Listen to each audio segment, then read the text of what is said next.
It's okay and perfectly normal, I would say, to be hesitant to try new sexual behaviors because we expect to be a black belt at our first attempt or our second attempt, right?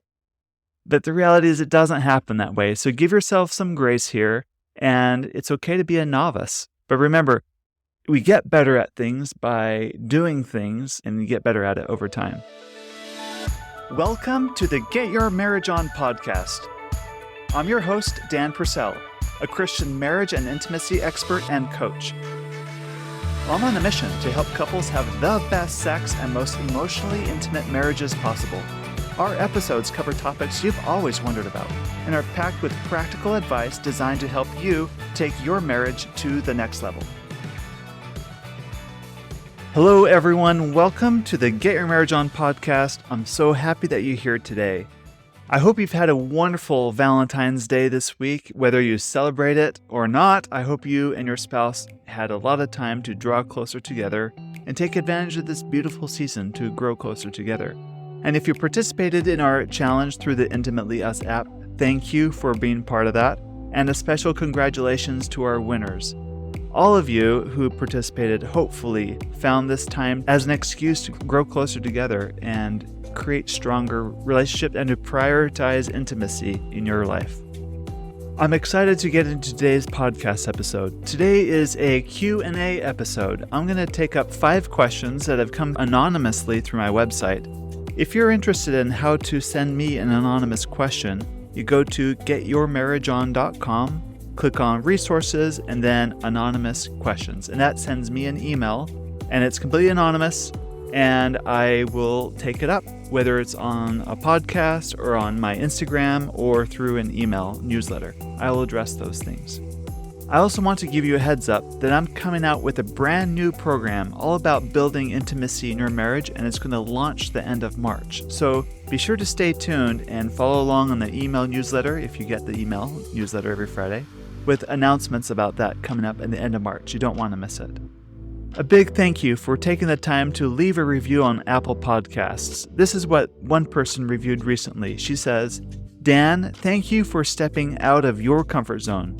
It has helped me step out of my comfort zone and have a marriage that is more than we could have ever imagined. We have been married for 25 years. We have gone through some pretty rough spots. We know now that marriage is more than sex and sharing the chores. Thank you for helping us start talking, really. I appreciate that very much. And yes, doing a podcast is definitely stepping out of my comfort zone. I'm glad you recognize that. I'm sorry it's so obvious.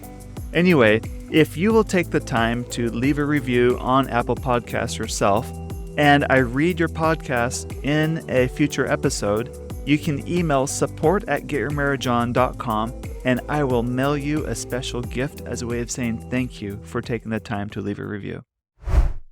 I'm grateful for the courage that these 5 people took to take the time to write me these emails in these anonymous questions. So let's address all 5 of them, shall we? Here's the first one. This wife says, how do I, quote unquote, talk dirty to my husband before and during sex? I've never done it, and I have no idea how. I don't even know where to start. I also would like to get advice on how to flirt better. I don't do it hardly at all. My husband doesn't either. We've been married 20 years and flirting has gone out the window. Our flirty life is pretty boring. Well, thanks for your honesty, and let's talk about this for a bit. It's okay and perfectly normal, I would say, to be hesitant to try new sexual behaviors because we expect to be a black belt at our first attempt or our second attempt, right? But the reality is it doesn't happen that way. So give yourself some grace here. And it's okay to be a novice and when you first begin something new and totally fail at it, and you can laugh about it. But remember, we get better at things by doing things, stubbornly trying to do things over and over, and until you get the hang of it. You just got to push yourself to do it, and you get better at it over time. I like that quote from Ralph Waldo Emerson that says, that which we persist in doing becomes easier to do, not because the nature of the task has changed, but your power to do has increased. It's all like that. You're going to be a novice, and you just keep doing it, and you get better at it. So I recommend you lower your expectations for yourself. Remember, this isn't pass-fail if you did well on your dirty talk or not.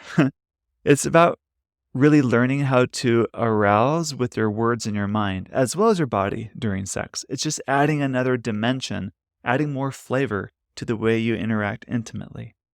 And remember, this is always a means to an end. Language, using our words, is a very powerful way of expressing desire to another person. Flirting really is about just being playful. So I want to ask you, when's the last time you felt playful?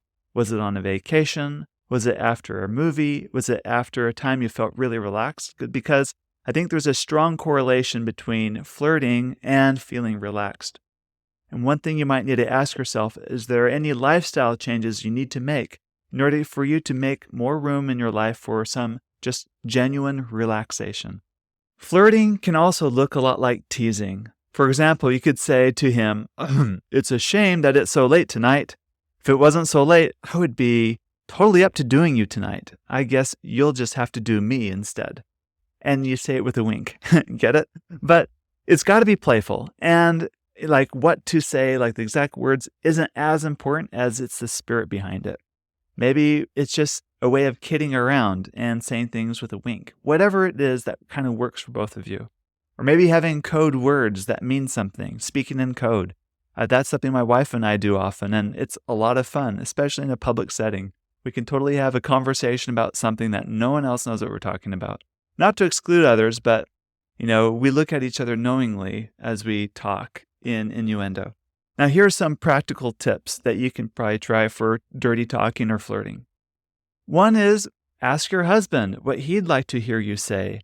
Maybe that's a good place to start. Maybe he has some things in mind he'd love to hear from you in sex or before sex, and he just hasn't felt comfortable yet at telling you what those things are. So stop with the guessing game and trying to read his mind. Maybe he has some ideas for you.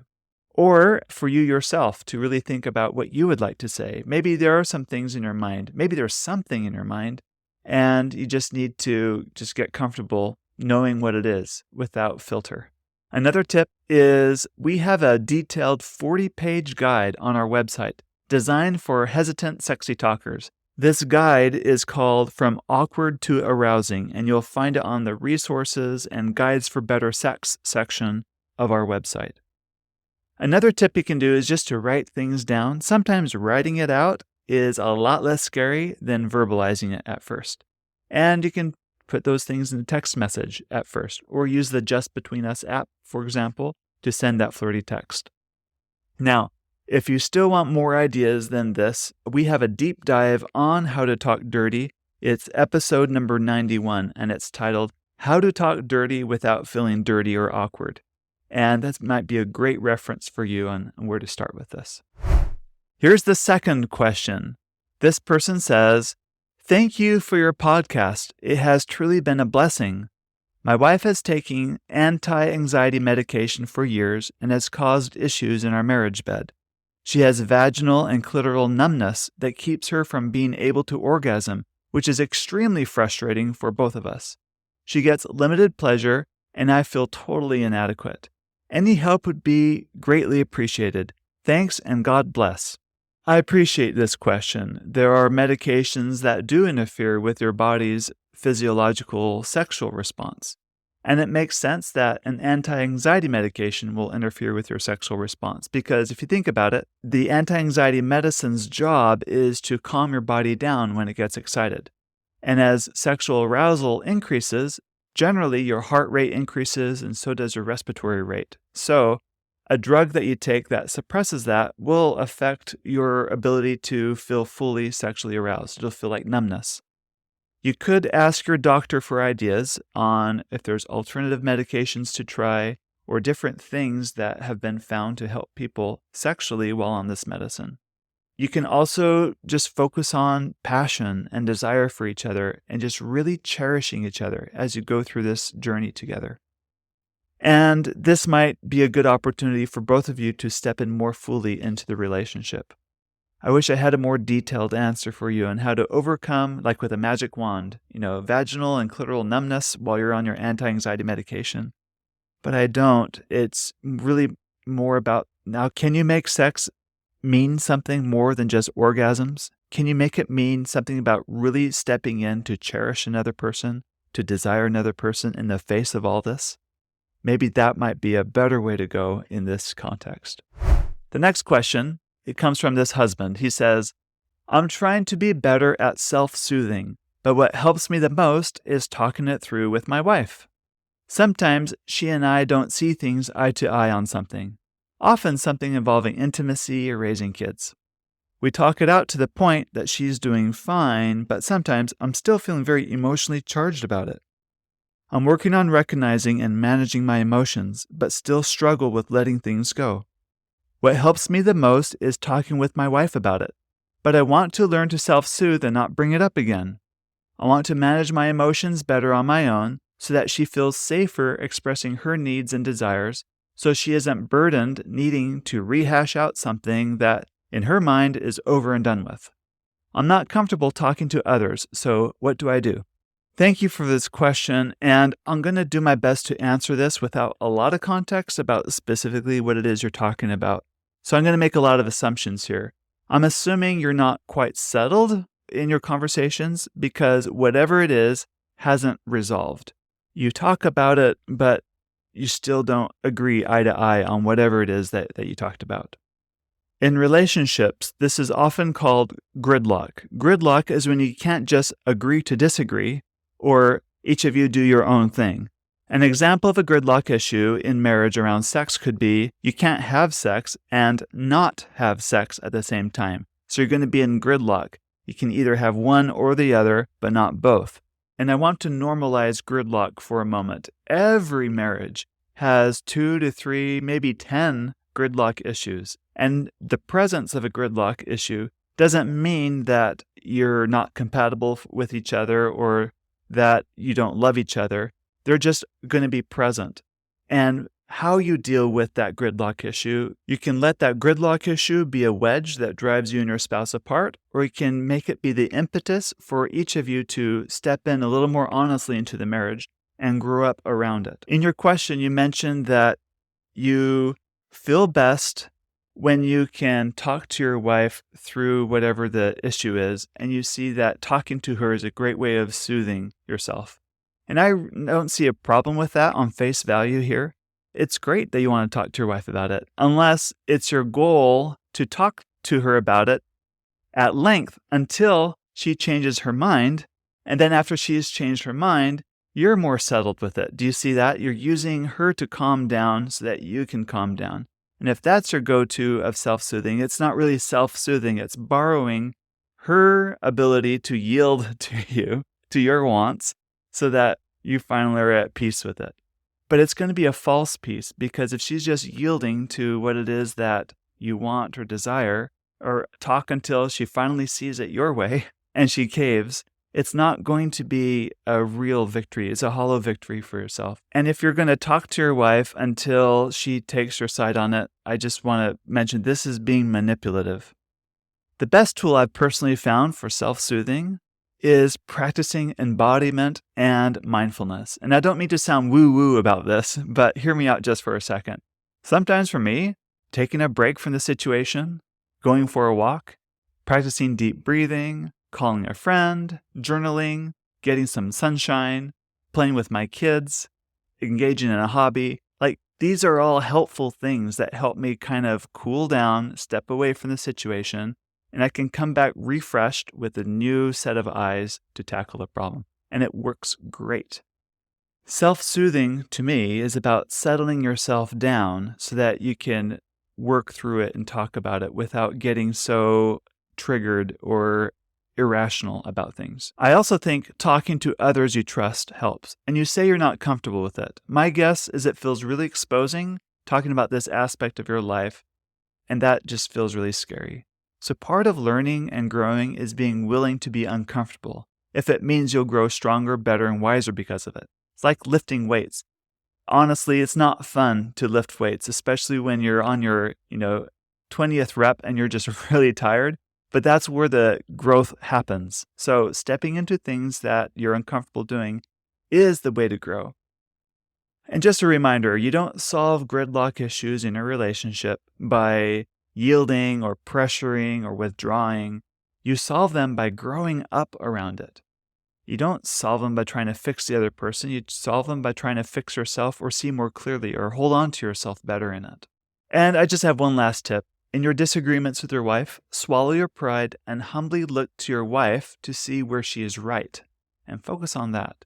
Sometimes your spouses have critical information they're telling you, like handing you their manual of how you can love them better. They're being really clear about it if you have eyes to see it. So can you lean into that and see what it is that she is saying that is right, that will help you be a better person, better husband, but come with more love in situations like this? I really like this next question, and I think I have a lot to say about this one. This is what this man says. My wife and I have been married for over 2 years now, and we have a daughter. We're very in love, but we have a point of contention. I'm very aroused by playful bondage in sex, especially if I'm the one being tied up. My wife, however, does not feel safe doing it. Although we used to do it sometimes in the past, recently she's pulled back while I've felt more difficulty in trying to give it up. We've both communicated with honest conversations, but doesn't feel like we have a final answer. What should I do? I want to either have this feeling satisfied in a godly way or not have it at all. And I don't want to hurt my wife or God, even though it is a strong desire. Can you give me some clarity on what I should do? Differences in sexual preferences and turn-ons are very common. In fact, this question could be about anything one person likes in marriage, like in the marriage bed, that the other person doesn't like. It doesn't have to be about bondage here. It can be, fill in the blank, whatever it is. It's going to happen.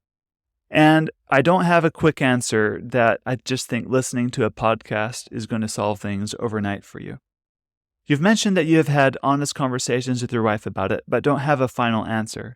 And could it be that you're hoping to change her mind and she hasn't yet, so you're left feeling like there's no closure or resolution here?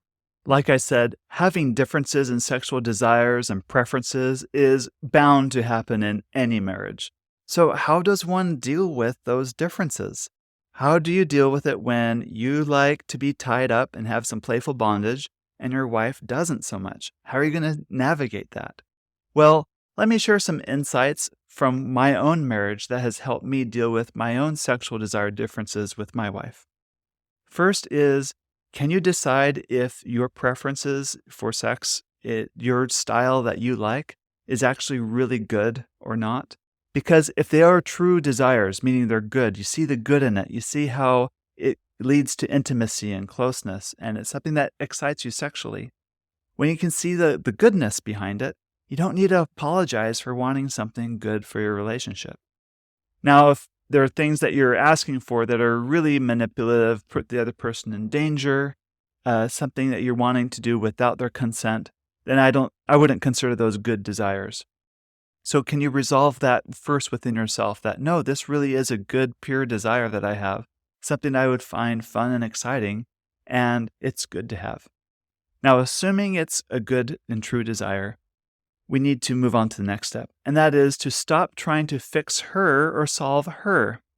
I used to send my wife blog posts or doggy ear and highlight pages of book and leave it open on her nightstand, hoping that she'd just read it and then get it and have this insight and this revelation like, oh, I see the light. I'm going to totally change my ideas and thoughts around this preference or desire that my husband has. It doesn't happen. Or I used to send her podcast episodes, or even worse, like when we're on a long drive together, I'm like, hey, let's listen to a podcast episode. And I'd carefully pick just the right podcast episode for her to listen to, and waiting for that one spot where the speaker on the podcast said this one thing, and I wanted my wife to listen to it. Anyway, it's not loving. That's not love. That's manipulation. And she can tell what you're up to. She can smell it from a mile away. So manipulation is not love. So if you're trying to solve her or fix her around your differences in desire, I think that's the wrong approach, and it's a waste of time, and it doesn't build trust in your relationship. Now, this is going to be different, though, if she genuinely does want to learn to like it, and she's just not there yet. If that's the case, then by all means, help her. Be a good partner in this. Get her the resources, or, hey, I found this podcast or this book or this article, or whatever it is that's going to help her solve whatever her hang-up is. That's being loving. It's just not manipulating. This is also a really good opportunity for you just to lean in and to learn to love each other better. Like we talked about in the previous question about gridlock, these are gridlock issues, so you need to approach them in the same way. Remember, it's really easy to love someone that loves everything you want to do sexually back in the same way, right? It's easy to love someone that will never say no to you, that always wants more and more and more. But really, that's not reality in long-term marriages. You're going to have differences. It's also really easy to be hurt and resent your spouse about the sexual behaviors she's not willing to do for you. And some people take that a step further as a way of justifying their limitation in participating in the marriage. So too many people hedge or hold back in their marriage because they don't really fully choose the other person.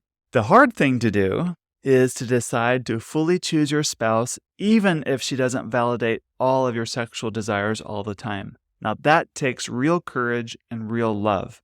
And that's the exact resistance that you need to grow your love muscles. That choice to stay fully in and committed into the marriage relationship and to fully choose your wife, regardless of whether or not she chooses to accept all of your sexual desires in the same way you do. That's the real test and real measure of a marriage. I also recommend that you learn how to settle yourself down enough to have adult conversations about your differences with each other. Now, this is a difficult skill to master. Can you talk about it without withdrawing, pouting, or yielding? For many couples, talking about their differences in sexual preferences is really uncomfortable because it's exposing and it's loaded with so much meaning.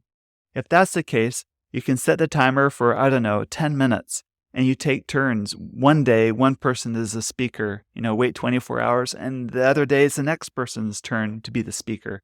You can practice talking and listening about your sexual preferences, and while you're doing that, you're going to try to not get so elevated.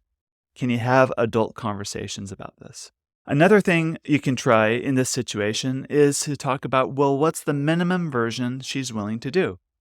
This is some practical ideas here. Is she willing to take charge in the bedroom more, where she's more dominant and you're more submissive? Can you play in that way? Or are there other scenarios she finds enticing that she's willing to try? Maybe she's not comfortable tying you up, but is she willing to climb on top of you and pin your wrists down on the bed by your head while she's making love to you? That can be a form of light bondage that's really exciting, perhaps. Or is she willing to press you against a wall and have her way with you? Or is she willing to spank you a few times while you climb into bed? The other things, are there other possibilities that could work for the two of you? And remember, bottom line, sex is a means to an end, not an end in and of itself. Sex is about cherishing, loving. It's a very powerful language of saying, you're mine, I love you, I'm committed to you, and I absolutely love enjoying this with you. Here's my fifth and last question I'll be addressing today. It says, we discovered your apps and podcasts thanks to a friend, and we've genuinely enjoyed them. Good friend, by the way. Initially, they deepened our connection even after 14 years together. However, my wife's father recently passed away unexpectedly. My wife struggles immensely with grief, often feeling like she's a burden to me during her mourning. This emotional weight causes her to withdraw, making it challenging for us to remain close. It's been 4 months since her father's passing, and our relationship has faced significant strain. While I'm patient and deeply in love with her, she feels she's causing problems for me. This tension affects our intimacy. She's less interested, and when we do engage, it feels forced on her part. Consequently, I feel guilty, exacerbating my desire, leading to frustration and irritability for both of us. I'm unsure if my feelings are rational. Could masturbation be a viable solution to relieve some of this tension? I've overcome a past habit of watching porn, but the temptation grows without a proper sexual outlet. First of all, I'm very sorry for your wife's loss, and grief is really, really hard. And there's no right or wrong way to grieve. It's always going to feel messy while you're in it. And it doesn't mean grief ends either. Grief is more something you integrate into your life than something you just get over and move on with. We did an episode all about grief and sex. It's episode 48 with Cecily Ott, and that might be a really good reference point for you. And I'm so sorry that she feels like sex is forced for her. And I don't think that's a good combination for her where she feels like she needs to engage just to manage you. It seems like what she needs the most right now is for you to be her rock, someone that she can really fully let her hair down and be herself around. When she has an ugly cry and you're there for her and it's totally okay, like she doesn't have to pretend when she's around you. She can really just let it all out when she's around you, to be that kind of a person that she can trust. So this is really a time for you to focus on your trustworthiness and being there for her. It doesn't mean her grief will be overcome all of a sudden or overnight, but this is really a time for you to really dig in and be that person that she needs. I also agree that it's not right that your wife becomes your stress ball or your only sexual outlet to keep you from being that ogre when you're horngry. Horngry is like hangry, where instead of being hungry and angry, you're being horny and angry, right? So having this pent-up physiological desire is a real thing, but how you deal with it is really up to you. I recommend you talk honestly with her about this sexual tension that you feel. Explain your desires. Ultimately, you decide what you feel is best with regards to masturbation or not. I highly recommend you don't keep secrets about how you're using your sexual energy or take things into the dark. Hiding this from your spouse out of fear how they might react if they found out only makes you be less honest. Dishonesty and intimacy do not go together. Honesty is the foundation for a strong, intimate connection. I know of many couples that find it erotic and pleasurable to cuddle, preferably naked, while he or she masturbates besides the other spouse. It's not intercourse, but it's an easy, they call it lazy, way of working with their sexual tensions. And it can be a wonderful, beautiful together thing. It's intimate and helps relieve that tension. For a deeper dive on the topic of masturbation, I want to refer you to episode number 112. It's one of our most listened to podcast episodes and might give you a lot of insight onto some ideas regarding masturbation. Let me give you a few ideas that I have in the short time we have together here. First of all, there are some people that feel that it's morally wrong to masturbate. If that's you, I don't recommend ever going against your values. I also want to mention that it's perfectly possible to masturbate to relieve your sexual tension without using pornography or fantasy. This statement might sound really foreign to a lot of male listeners who think they need a stimulus in order to get an erection in order to masturbate. But you don't need porn as a stimulus. Think about it this way. Most adolescents that learn about how their body's sexual functioning works figure it out without using porn or a fantasy as a stimulus, right? You just start touching and it works. Bottom line is, I'm not here to tell you that masturbation is a solution for your marriage, but working things out as an intimate team is a solution. Being trustworthy, honest, and respectful and kind and loving is the best solution in this situation. I hope this helps. I appreciate the sincerity and courage behind each of these questions. If you would like to submit a question for a future Q&A podcast episode, or for my email or my Instagram, you'll find it at getyourmarriageon.com. Click on resources and anonymous Q&A. Thank you again for listening. Please share this podcast with all of your married friends. They will thank you for life, I promise. Thank you for listening to today's episode. If you're interested in accelerating growth in your marriage, either sexually, emotionally, or spiritually, I want to invite you to work with me in my affordable coaching program called Next Level.